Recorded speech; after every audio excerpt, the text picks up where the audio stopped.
If you put this up here, I can mute it and unmute it and talk to people. Yes, sir.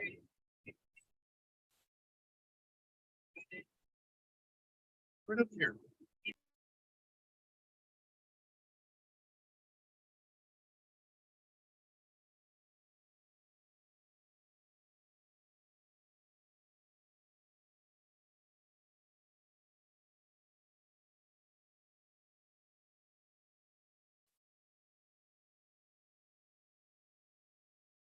Hare Krishna,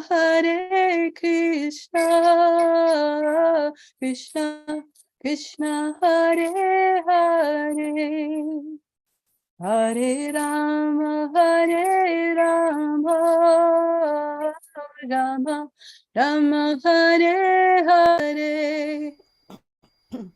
Hare Krishna, Krishna Krishna, Hare Hare, Hare Rama, Rama Rama, Hare Hare. Hare Krishna, Krishna Krishna, Hare Hare, Hare Rama, Rama Rama, Hare Hare. Hare Krishna, Krishna Krishna, Hare Hare, Hare Rama, Rama Rama, Hare Hare. Hare Krishna, Krishna Krishna, Hare Hare, Hare Rama, Rama Rama, Hare Hare. Hare Krishna, Krishna Krishna, Hare Hare, Hare Rama, Rama Rama, Hare Hare. Hare Krishna, Krishna Krishna, Hare Hare, Hare Rama, Rama Rama, Hare Hare. Hare Krishna, Krishna Krishna, Hare Hare, Hare Rama, Rama Rama, Hare Hare. Krishna, Krishna Krishna, Hare Hare, Hare Rama, Rama Rama, Hare Hare, Hare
Praveen Prabhu, could you recite the prayers, please?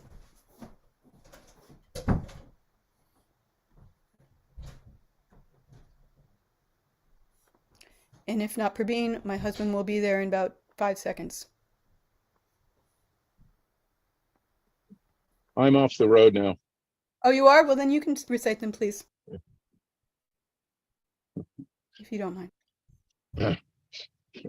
Jayam Vishnupad Paramahansa Privrajagacharya Astathurusata Shishimad is Divine Grace Srila A.C. Bhaktivedanta Swami Prabhupada Ki Jai. Jayam Vishnupad Paramahansa Privrajagacharya Astathurusata Shishimad is Divine Grace Srila Bhakti Siddhanta Saraswati Thakur Maharaj Ki Jai. Ananta Koti Vaishnava Brinda Ki Jai. Namacharya Srila Haridas Thakur Ki Jai. Prem Sekaho Sri Krishna Chaitanya Prabhu Nityananda Sri Advaita Gadadhar Shivasari Gaura Bhakta Brinda Ki Jai. Shri Shri Radha Krishna Gopa Gopinath Shyamakund Radha Kund Girgavadan Ki Jai. Vrindavan Dham Ki Jai. Navadip Mayapur Dham Ki Jai. Jagannath Puri Dham Ki Jai. Ganga Maya Ki Jai. Jamuna Maya Ki Jai. Srimati Tulasi Devi Ki Jai. Srimati Bhakti Devi Ki Jai. Samaveta Bhakta Brinda Ki Jai. All glories to the assembled devotees. All glories to the assembled devotees. All glories to the assembled devotees. Gaura Premanande. Haribol.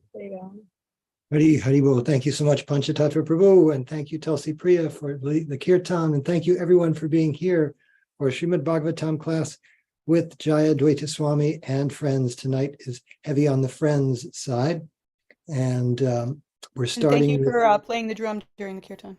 Oh, golly. So it is Wednesday, September 27th, 2023. We're reading in the Srimad-Bhagavatam, 3rd canto, chapter 24. Kardama Muni is offering his prayers to Kapila Dev after his appearance.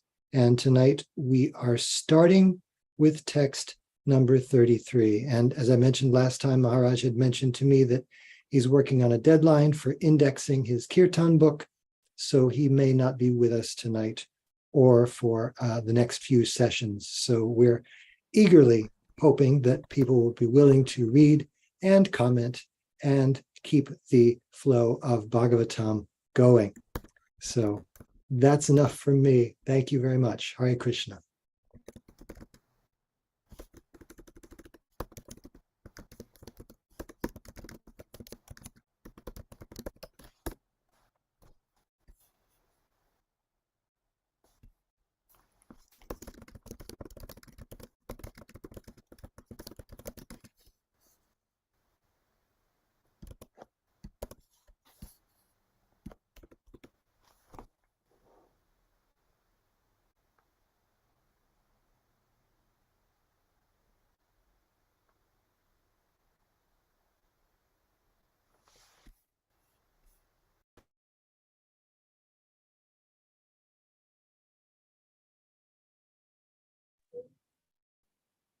So, Haribol. Yes, Hari Bol indeed. Shall we proceed? Yes, anyone who would like to proceed is certainly welcome to proceed. I can't talk anymore. I'll read. Shall I read? I'll read. Is that okay? Okay. Please go ahead. Om Namo Bhagavate Vasudevaya. Om Namo Bhagavate Vasudevaya. Om Namo Bhagavate Vasudevaya. Text 33 of the 24th chapter of the 3rd canto. Varam Pradhanam Purusham Mahantam Kalam Kavim Trivritam Lokapalam Atmanu Bhutyanugata Prapanksham Svakshchanda Shaktim Kapilam Prapadye. Translation. I surrender unto the Supreme Personality of Godhead, descended in the form of Kapila, who is independently powerful and transcendental, who is the Supreme Person and the Lord of the sum total of matter and the element of time, who is the fully cognizant maintainer of all the universes under the 3 modes of material nature, and who absorbs the material manifestations after their dissolution. Purport. The 6 opulences, strength, fame, beauty, knowledge, and renunciation, are indicated here by Kardama Muni who addresses Kapila Muni, his son, as Param. The word Param is used in the beginning of Srimad-Bhagavatam in the phrase Param Satyam to refer to the Summum Bonum, or the Supreme Personality of Godhead. Param is explained further by the next word, Pradhanam, which means the chief, the origin, the source of everything, Sarvakarana Karanam, the cause of all causes. The Supreme Personality of Godhead is not formless. He is Purusham, or the enjoyer, the original person. He is the time element and is all cognizant. He knows everything, past, present, and future, as confirmed in Bhagavad Gita. The Lord says, quote, I know everything, past, present, and future, in every corner of the universe, unquote. The material world, which is moving under the spell of the three modes of nature, is also a manifestation of his energy. Parasya Shaktir Vividhaiva Shruyate. Everything that we see is an interaction of his energies. Shvetashvatara Upanishad 6:8. Parasya Brahmana Shaktis Tatedam Akilam Jagat. This is the version of the Vishnu Purana. We can understand that whatever we see is an interaction of the three modes of material nature. But actually, it is all an interaction of the Lord's energy. Lokapalam, he is actually the maintainer of all living entities. Nityo Nityanam, he is the chief of all living entities. He is one, but he maintains many, many living entities. God maintains all other living entities, but no one can maintain God. That is his Swachchanda Shakti. He's not dependent on others. Someone may call himself independent, but he's still dependent on someone higher. The personality of Godhead, however, is absolute. There is no one higher than or equal to him. Kapila Muni appeared as the son of Kardama Muni, but because Kapila is an incarnation of the Supreme Personality of Godhead, Kardama Muni offered respectful obeisances unto him with full surrender. Another word in this verse is very important. Atmanu Bhutyanugata Prapangsham. The Lord descends either as Kapila or Rama, Nrsimha or Varaha, and whatever forms he assumes in the material world are all manifestations of his own personal internal energy. They're never forms of the material energy. The ordinary living entities who are manifested in this material world have bodies created by the material energy. But when Krishna, or any one of his expansions or parts of the expansions, descends to this material world, although he appears to have a material body, his body is not material. He always has a transcendental body. But fools and rascals, who are called mudhas, consider him one of them, and therefore they deride him. They refuse to accept Krishna as the Supreme Personality of Godhead because they cannot understand him. In Bhagavad Gita, Krishna says, Avajanati mang mudha, those who are rascals and fools deride me. When God descends in a form, this does not mean that he assumes his form with the help of the material energy. He manifests his spiritual form as he exists in his spiritual kingdom.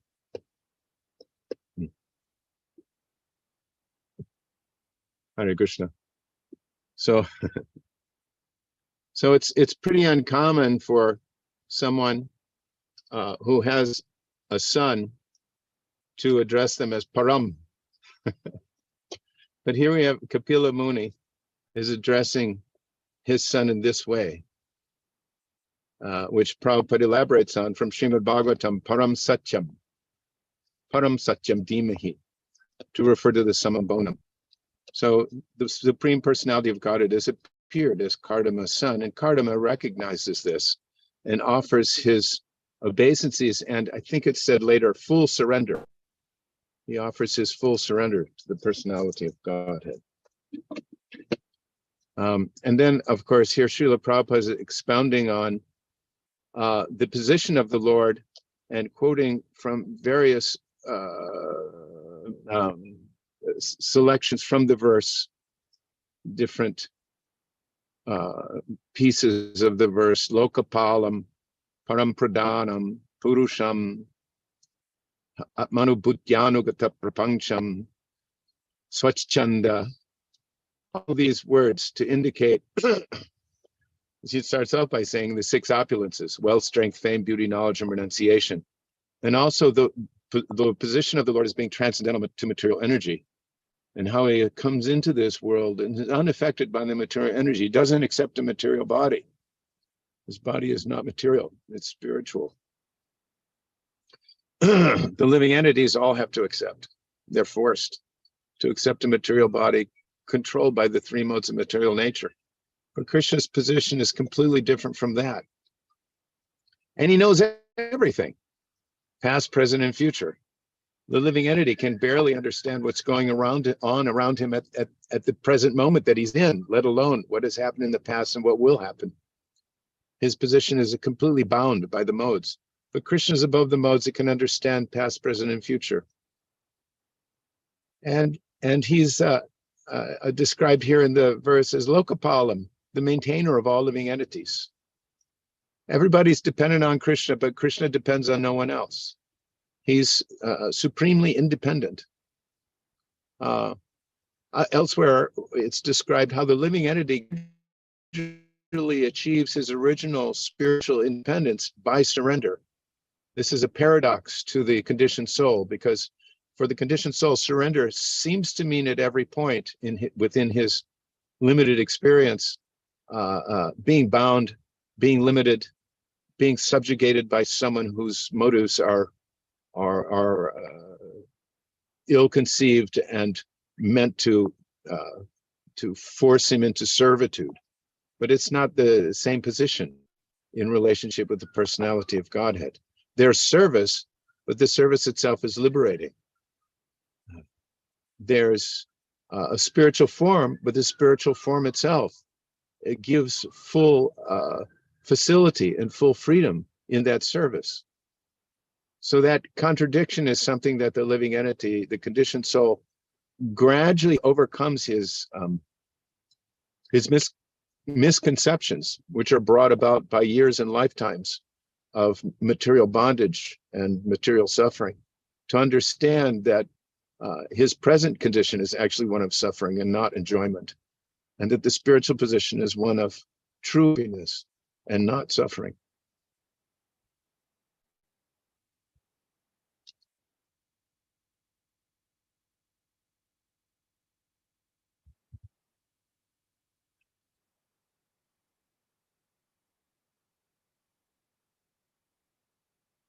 Oh,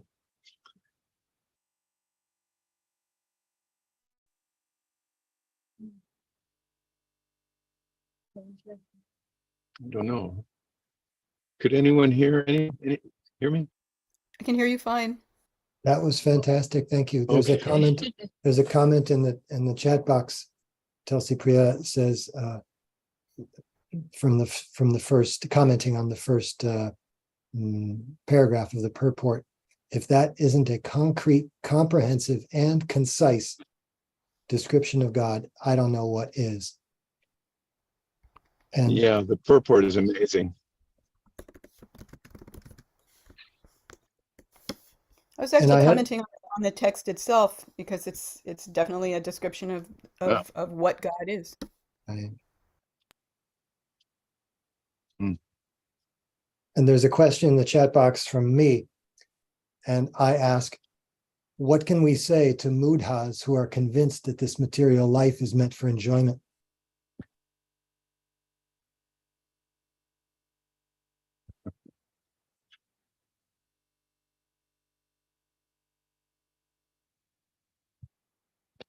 Anybody want to respond?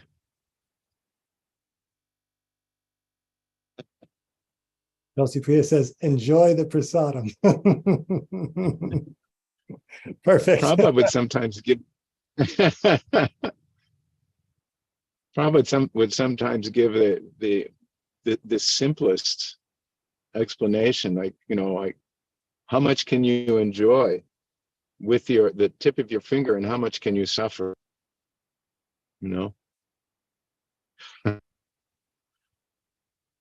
There's so many avenues for suffering in this material world. It's almost inconceivable. But when you compare that with what people accept as enjoyment, even if you just try to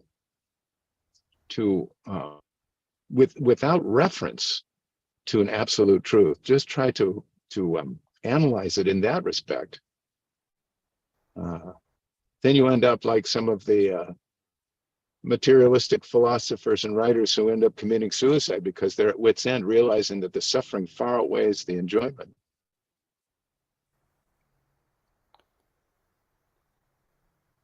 That's a good point. If someone is going to be foolish, your finger. Yeah. Saraswati Mataji, you have your hand up. I know. Sorry. Dandavats to all. I just wanted to really put it out there that many people that I have talked to, they seem to be comfortable with accepting that the Lord can have the opulences that we've listed, except that they stumble on this renunciation one. And of course, as conditional souls, there's varying degrees of envy right there, because it's been said here, mudas, rascals and fools, but we've also got the prime quality of being envious. So the kind of things that I am sometimes challenged on, and I'm not always sure that I have the correct answer, is this quality of renunciation. Very often I'm asked, like, well, give us an example of what do you mean that he has that opulence of absolute renunciation. So when you try to talk about how Lord Rama, they're not attached to anything, they can just at the snap of a fingertip give up anything and everything, and then they say, oh, all right, so you gave an example of Lord Rama willingly accepting the exile. And then sometimes I say, well, look at Lord Krishna, he accepts the subordinate position as the child of Mother Yashoda. But here's the thing that I seem to be really struggling with in coming with an answer, and I'm hoping that somebody there can help me out here, is, all right, you've indicated and told us that Krishna has innumerable incarnations and forms. So if you give an example of one incarnation at one particular time, exhibiting renunciation, well, he's got all these other forms that are enjoying that very thing that particular form might have renounced. So you're asking us as conditional souls to give up this and that and everything else, but we don't have innumerable expansions and forms in which we can quite happily be enjoying that very thing that you're asking us to renounce. So does somebody there have an answer? Thank you.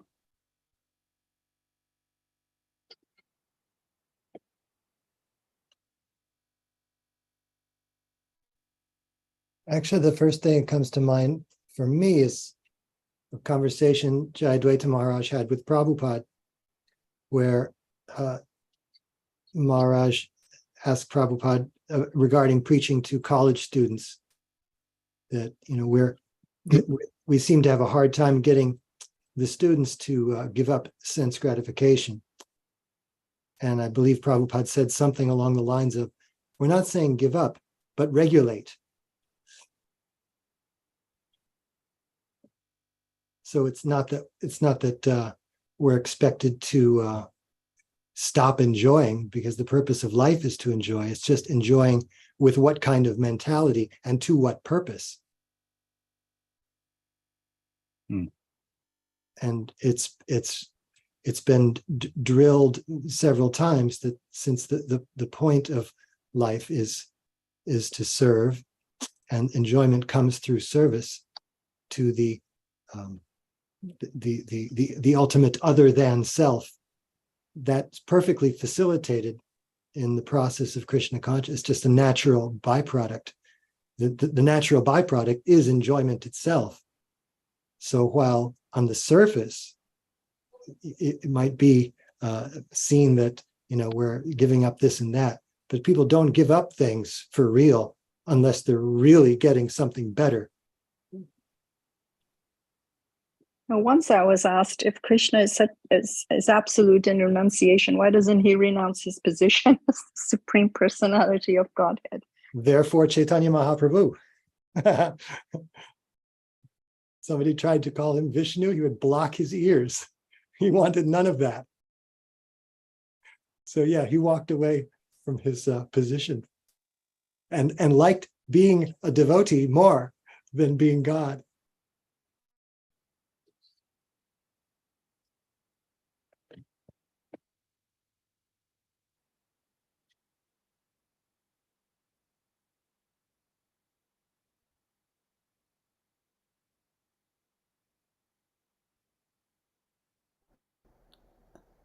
I'm going to add to that if he were to renunciate, who else could fill the position?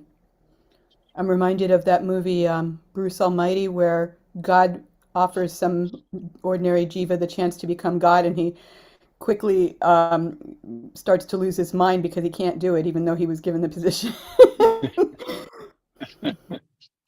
But who else? It's like somebody's got to run the universe. The universe says so. If he doesn't do it, who will do it? Nobody else can do it. There's another aspect I keep thinking about. The Lord's completely detached from material energy. He's not covered by it. He's not influenced by it. At the same time, he has all these innumerable living entities who are in their pure nature in a relationship with him, but he's not interfering. And as I'm driving across the country, I think from time to time how either people are paying some sort of lip service to God, or they're angry with God, or they deny that there's God altogether. They're all talking about God. God remains, a major topic of conversation, but sometimes it's with blasphemous words. Sometimes it's with a mood of derision or negligence. Who cares about God? God this, God that, I don't care. But God doesn't interfere with the independence of the living entity. And I know this is material world and so forth, and it's designed this way. And so, but to me, at the same time, I think, if that isn't renunciation, what is? A person, the conditioned soul, hearing his name vilified or blasphemed would just be pulling his hair out with anger, But Krishna doesn't interfere with the independence of the living entities. He just doesn't interfere with it. He, of course, from time to time sends his representative or himself. He comes. But overall, his business is not to bridle the living entities. He's got the material energy to do that. And he's detached in that sense. If someone's vilifying God, what does God do? The material energies take care of all of that. Krishna doesn't become rankled every time somebody says something bad about him. Oh, he's had 16,000 wives. What kind of God is this? Etc. Etc. It's not a matter for him. His devotees become rankled and upset and want to correct the misapprehension of the living entities. But Krishna's detached.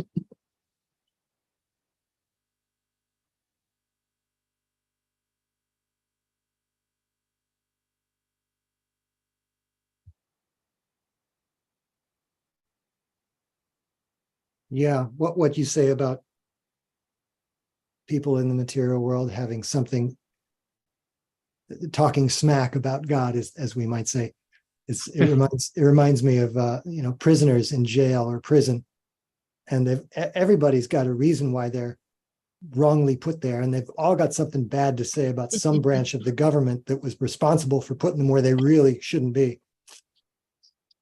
Nobody's at fault. Anantashesha Prabhu says, people generally care about God only when they are in the beneficiary list.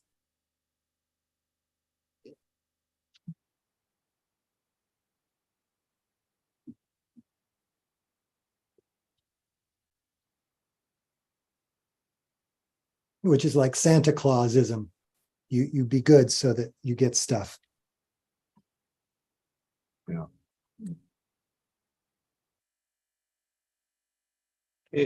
Krishna is facilitating all these living entities. As Prabhupada says, it rains on the barren field, it rains on the ocean, it rains, the rain is coming. It's not a selective rain.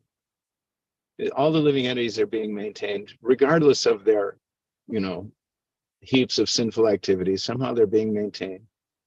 Krishna, he's magnanimous in that way and detached in that way too.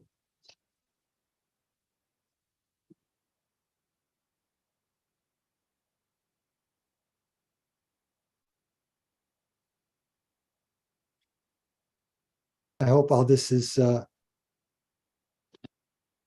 helpful material for Saraswati Mata's question regarding the renunciation of the Lord.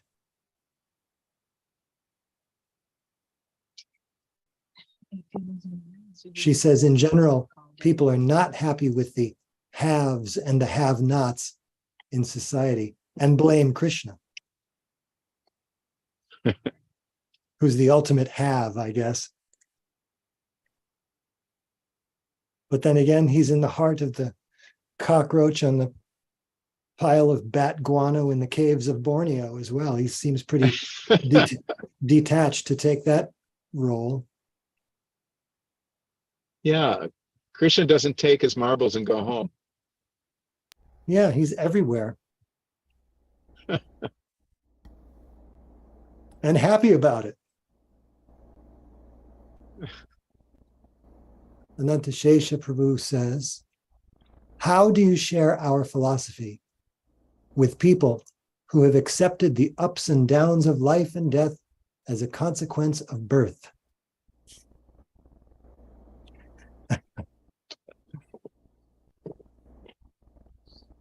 I think, like Tulsi Priya said earlier, enjoy the prasadam. Yeah.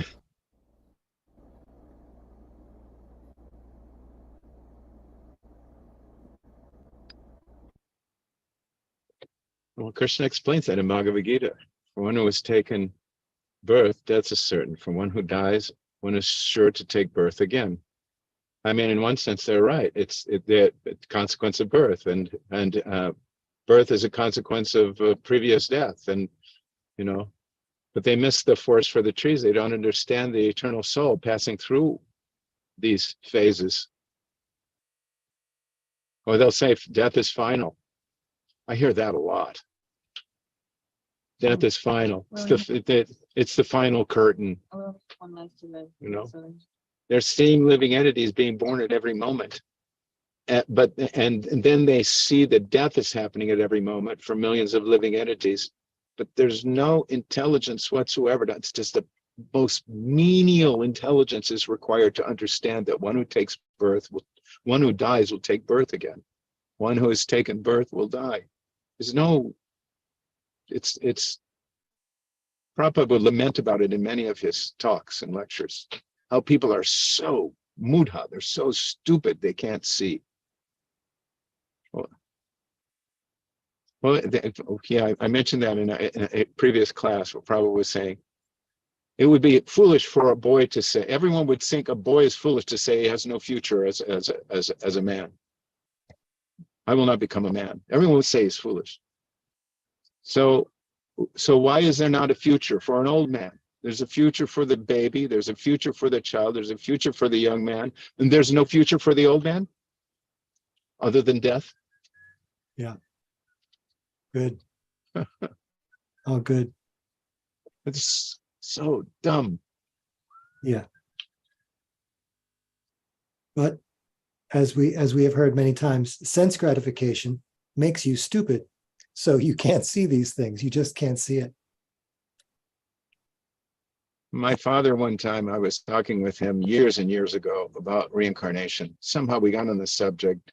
Those were always, anything related to Krishna consciousness at that time especially was a particularly sore subject for my father. But we were talking. And I was explaining how the soul passes from one body to the next with reincarnation. He says, and finally he was getting exasperated and he leaned in towards me and he said, do you mean to tell me that my sainted mother, who suffered so much in this life, will have to come back and suffer again? So implicit in that question was an acknowledgement of suffering. But it was also this frustration with the idea that suffering goes on. You know, I tried to explain that suffering and happiness in the material world are both temporary. But, you know, I had basically lost him when he started thinking about his mother and all the difficulty she went through, especially in her later years.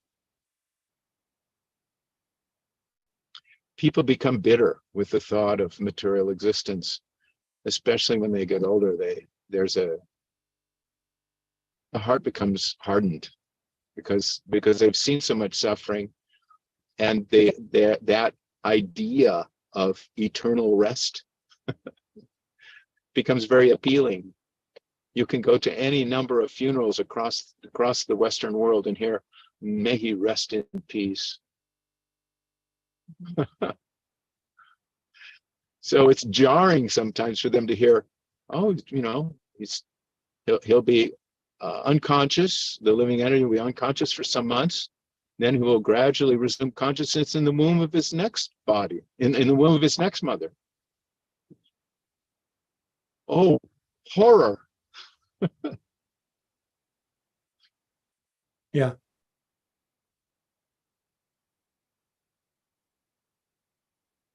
And another thing I think in response to Anantashesha Prabhu's question, you know, who have accepted the ups and downs of life as a consequence of birth.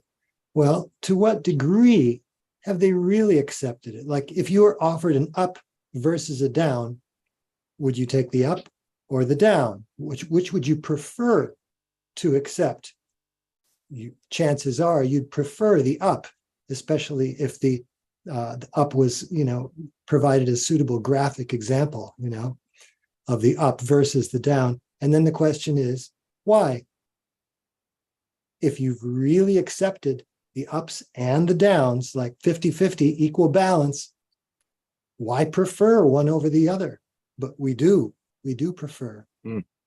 If I offered you a very significant down right now, are you prepared to accept that? Like if I bopped you on the head, you know, or something like that. Wouldn't you prefer that I didn't do that? Wouldn't you prefer, say, a nice ice cream or something? And why? Why would we, you know, why is it reasonable to prefer an up over a down if you've accepted that both are a consequence of birth? Yeah. Mm-hmm.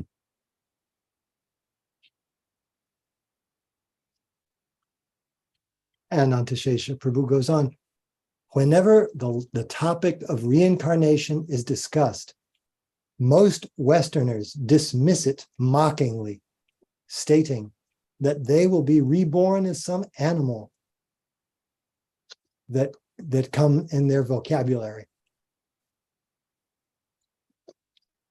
Mm. Yeah, I was having that conversation with my cousin today. She was talking about she'd like to be born as a dog in her friend Karen's house because Karen takes such great care of her dog. Praveen Krishna Prabhu says, once a person approached one sannyasi, maybe Radha Govinda Swami, and told Maharaj that when Krishna says that he is the cause of all causes, he is very proud. Why he has to say that? Maharaj replied, what do you do? I am a bank manager. Why are you so proud? Be humble. Don't tell me that you are the manager, but I am the manager. So is Krishna the cause of all causes? Good one.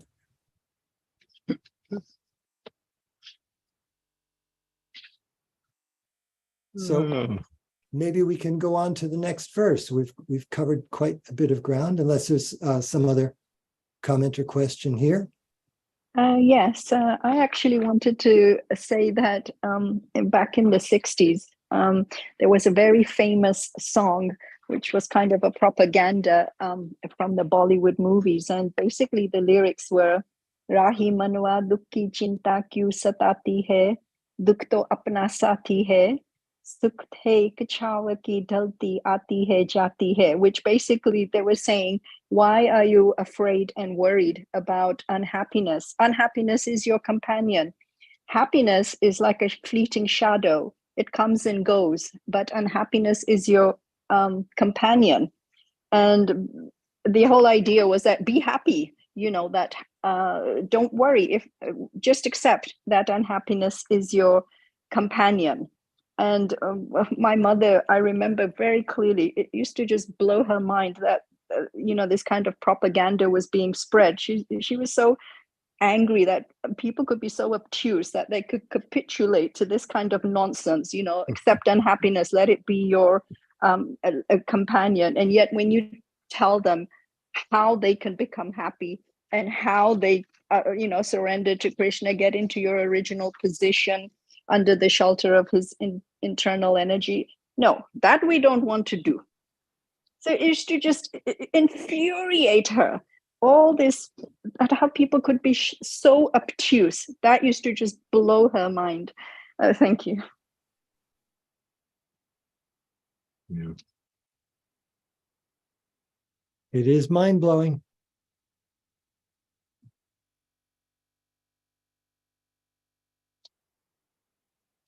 All right. Oh, wait, there's another hand up. Tulsi Priya. Oh, I think I'm going to pass. I can't remember who the philosopher was, though, but he said he wasn't making the case that there is no God, but he said if there is no God, then everything is permitted. So what, if there's only this life, then, I think I'm basically a good person, but why wouldn't I just do whatever I could to achieve whatever I wanted? If I have enough power and I hurt people, who cares? What is the value of being nice? So other people will think well of me. I don't care what other people think of me. I just want what I want when I want it. Wow. Yep. That's becoming more and more the prevalent philosophy in Kali Yuga. Animal life. It's animal life, that's right.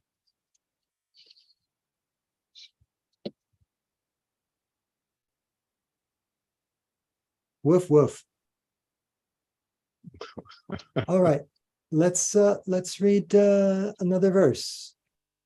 Who would like to read the next verse?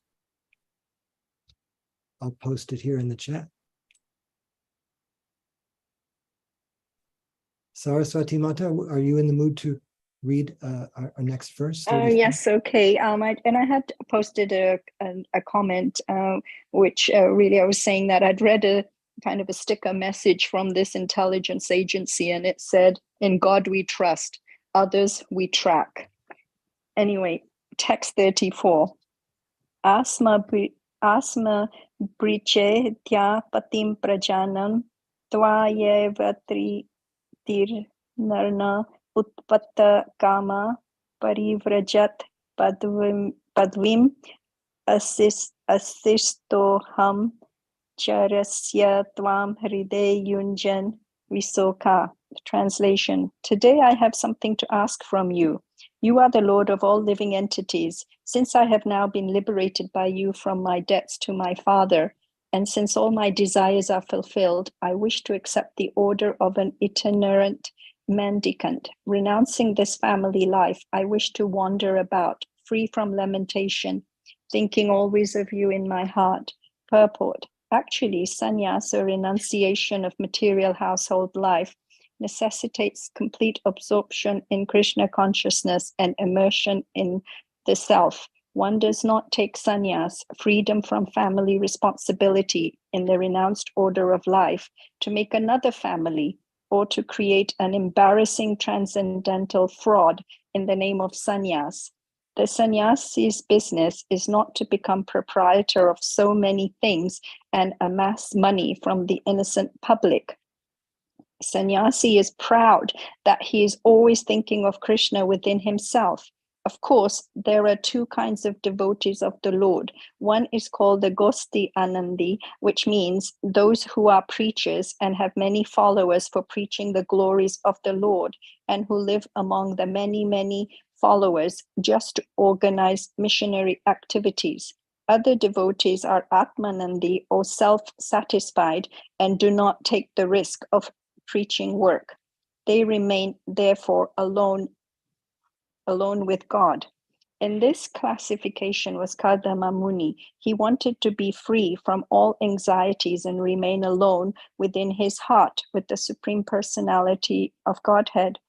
Parivraja means an itinerant mendicant. A mendicant sannyasi should not live anywhere for more than 3 days. He must be always moving, because his duty is to move from door to door and enlighten people about Krishna consciousness. I think that I've asked this question, I know, to Maharaj before about the Atmanandis and the Gostianandis. I myself have known quite a few Atmanandis, but of course we can all appreciate that if Srila Prabhupada hadn't come here to preach, where would any of us really be right now, completely immersed under the modes of nature? So really, although there's these two divisions of sannyasis, we can all appreciate that we really have a need for Gosti and Nandis, and we need more preachers, more people reaching out and helping to reclaim the fallen souls.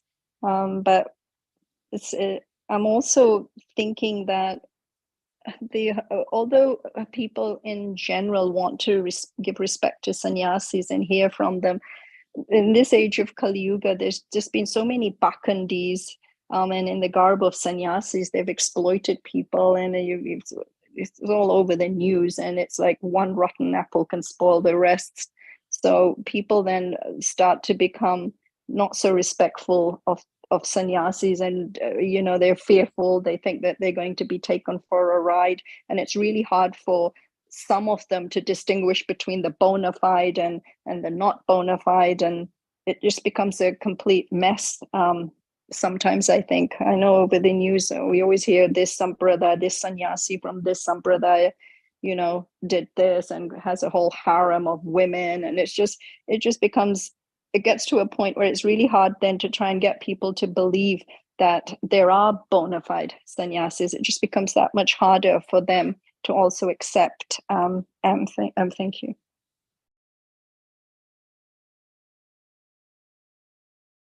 Yes, thank you very much. The example that comes to mind before we get to Panchatattva, Prabhu also has his hand up, is of police. Generally, the media has a bad news bias. So if something unfortunate, untoward, or downright nasty happens, we'll be sure to hear about it. But if something good happens, like somebody becomes Krishna conscious, or somebody makes some spiritual advancement, you never hear about that. And in the same way that people will mistrust sannyasis because of so many difficulties, it's the same way with police, but to try living without police, you have a Maharaj Vena situation on your hands. Panchatattva Prabhu, your hand. Yeah, I was thinking about how wonderful Srimad-Bhagavatam is. That even though Kardama Muni is categorized as an Atmanandi, someone who's not necessarily engaged in preaching work or the risks of preaching work, nevertheless, because of Srimad-Bhagavatam, his beautiful prayers to Kapila-dev, who's appeared as his son, the Lord, who has appeared as his son, are enshrined for all time as the most beautiful, such beautiful prayers and inspiring for everyone. So he may have been an Atmanandi by formal role, but here he gets the chance to be a Goshtianandi throughout all time in the pages of Srimad-Bhagavatam. Pretty amazing. Yeah, good point. I can also sympathize with Mother Saraswati's unhappiness to see how the sannyas ashram is sometimes disgraced or abused. We tend to think that somehow Srila Prabhupada made it a little different. Of course, he came from a line of very wonderful devotees who were renounced, even of course, prior to Bhaktisiddhanta Saraswati Thakur, I believe it was, there was still like a Babaji Vesh, Babaji renunciation in our line for some time. But in any case, the renunciation was there and it was genuine. And although you might have to dig a little bit to find those exalted personalities from time to time, they were always there. And especially Srila Prabhupada strikes me as the apple that makes all the other apples better. It's like one apple does tend to ruin the one bad apple tends to ruin the barrel of apples, but it's something amazing about one good apple. Srila Prabhupada really showed the world what sannyas meant and what a person who's renounced meaning in this case, fully sold out to the order of his spiritual master. What such a great exalted personality can do. And I also have in mind, of course, our more recent experience with devotees in ISKCON, many of which took sannyas at a very young age and were not unexpectedly having difficulties. But I also think that even though some of them besmirch their sannyas titles with this problem and that problem, they put it all on the line. They tried to do their best for their spiritual master. Some of them came up short. Some of them go on strongly today. But they put it on the line. I was listening to Memories of Srila Prabhupada, the devotees Madhudvisha. It's an early sannyasi. Srila Prabhupada did so much preaching in Australia, all over the place, really. And he was describing how he had, fallen from his sannyas ashram. He had taken a wife, they had a child. And after some time, he came into Srila Prabhupada's darshan, and Prabhupada was so delighted to see him. And Prabhupada said, so where's your wife? And Madhudvisha was somewhat surprised that he wanted to meet his wife. He's asking after his wife, and he was delighted to hear that he'd had a child. And then Prabhupada gave the example of I think it was the elephant. The elephant on land is the strongest of creatures, but in the water, he can become overcome by a crocodile because he's not in his strong position. He's in a weakened position. So I think that way sometimes of the sannyasis early on in our movement. They waded into waters that were there. They were taking tremendous risk at the behest of Srila Prabhupada, sometimes at their own behest. But still, they were trying to push on the movement, and in many respects, they did the best they could with what they had. And I like to think of all of them as great souls. That's all I have to say. Jai. There's also a conversation where Prabhupada is speaking. I forget to whom now, and I should really have this bookmarked and if not memorized. But he gives the example of a battle when men who may not be so qualified are put in very responsible forward positions in the army. It's expected that not all of them are going to make it, but we have to fight. There's no not fighting. And Prabhupada, as far as he was concerned, there's no not spreading Krishna consciousness as far as it could possibly be spread in his lifetime. So whoever was willing and able, all right, I deputize you. Yeah, that's not to say that Prabhupada was happy with sannyasis falling. I don't mean to convey that idea. I think there was even some point at which he said, I'm not giving sannyas anymore. Because he was unhappy with the results in many cases. Yeah, but he changed. sannyas is going on, and there's there are quite a few devotees who are doing quite well. Yeah. I'm just reading now, reminding myself. Yeah, battle.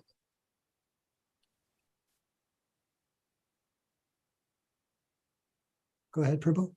Oh, your power just went out. No, I didn't mean to. Go ahead. No, I'm reading now in Go ahead. Lilamrita, reminding myself that Prabhupada gave sannyas for a variety of different reasons to different people in different times and different circumstances. The very first batch of his sannyas initiates, he gave them sannyas because they were having some difficulty in their own positions. He was feeling a great breach starting in ISKCON, where he felt his position was being minimized. People in positions of authority or management were becoming really infected with material ambition. So he gave several men sannyas at that time for that very reason, just to purify themselves. So but other times for different reasons. And anyway, it is 7:56. Ananta Shesha Prabhu says, I have heard that when we honor a sannyasi, we are actually honoring the ashram. Is that true? I've also heard that. That's been my understanding. Someone might say something different, but that's my understanding.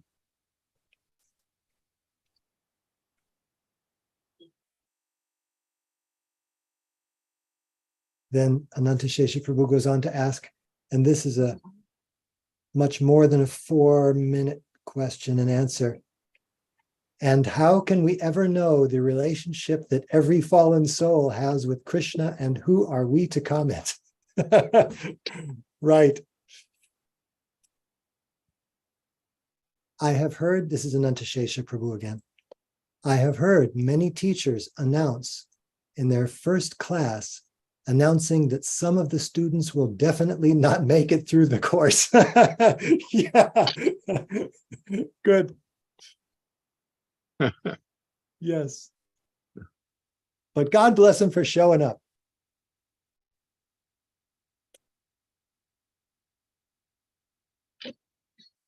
Hare Krishna. All right, Krishna.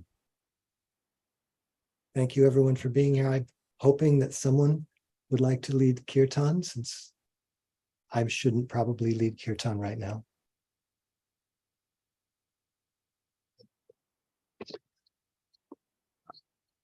I would be happy to, but our signal's kind of weak. I don't know. Can you hear me all right? Hearing you great.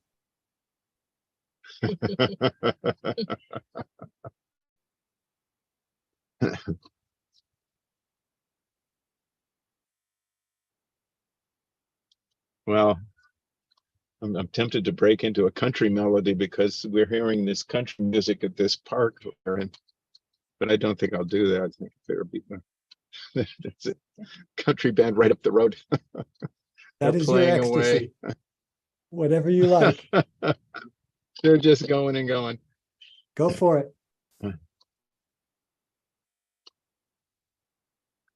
Hare Krishna, Hare Krishna, Krishna Krishna, Hare Hare, Hare Rama, Hare Rama, Rama Rama, Hare Hare, Hare Krishna, Hare Krishna, Krishna Krishna, Hare Hare, Hare Rama, Hare Rama, Rama Rama, Hare Hare, Hare Krishna, Hare Krishna, Krishna Krishna, Hare Hare, Hare Rama, Hare Rama, Rama Rama, Hare Hare, Hare Krishna, Krishna Krishna, Hare Hare, Hare Rama, Rama Rama, Hare Hare, Hare Krishna, Krishna Krishna, Hare Hare, Hare Rama, Hare Rama, Rama Rama, Hare Hare.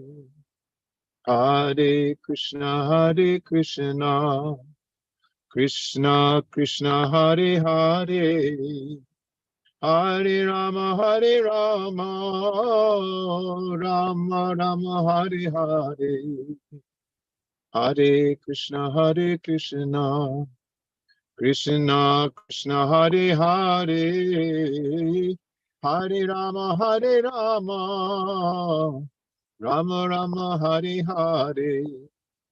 Hare Krishna, Krishna Krishna, Hare Hare, Hare Rama, Rama Rama, Hare Hare. Hare Krishna, Krishna Krishna, Hare Hare, Hare Rama, Rama Rama, Hare Hare. Hare Krishna, Krishna Krishna, Hare Hare, Hare Rama, Rama Rama, Hare Hare. Hare Krishna, Krishna Krishna, Hare Hare, Hare Rama, Rama Rama, Hare Hare. Hare Krishna, Krishna Krishna, Hare Hare, Hare Rama, Rama Rama, Hare Hare. Hare Krishna, Krishna Krishna, Hare Hare, Hare Rama, Rama Rama, Hare Hare. Hare Krishna, Krishna Krishna, Hare Hare, Hare Rama, Rama Rama, Hare Hare. Hare Krishna, Krishna Krishna, Hare Hare, Hare Rama, Rama Rama, Hare Hare. Hare Krishna, Krishna Krishna, Hare Hare, Hare Rama, Rama Rama, Hare Hare. The little country twang on it. Jayam Vishnupad Paramahansa Privrajagacharya Stotra Sata Sri Srimad, His Divine Grace, Srila A.C. Bhaktivedanta Swami Prabhupada Ki Jai. Jayam Vishnupad Paramahansa Privrajagacharya Astotra Sata Sri Srimad, His Divine Grace, Srila Bhakti Siddhanta Saraswati Thakur Maharaj Ki Jai. Ananta Koti Vaishnava Brinda Ki Jai. Namacharya Srila Haridas Thakur Ki Jai. Prem Se Gaho Sri Krishna Chaitanya Prabhu Nityananda Sri Advaita Gadadhar Shivasari Gaura Bhakta Brinda Ki Jai. Sri Sri Radha Krishna Gopa Gopinath Shyamakund Radha Kund Giri Govardhan Ki Jai, Vrindavan Dham Ki Jai, Navadvip Mayapur Dham Ki Jai, Jagannath Puri Dham Ki Jai, Ganga Mai Ki Jai, Jamuna Mai Ki Jai, Srimati Tulasi Devi Ki Jai, Srimati Bhakti Devi Ki Jai, Samabeta Bhakta Brinda Ki Jai. All glories to the assembled devotees, all glories to the assembled devotees, all glories to the assembled devotees. Gaura Premanande. Haribol. Haribol. Thanks so much, Panchatattva Prabhu. And thank you to everyone for your participation. Thank you so much. Jai. Haribol. I was playing some acoustic guitar to accompany you, but you couldn't hear me. Hare Krishna. Oh, that's got to change. I got to be able to hear you. Hare Krishna, Hare Krishna, Krishna. Like that. All right.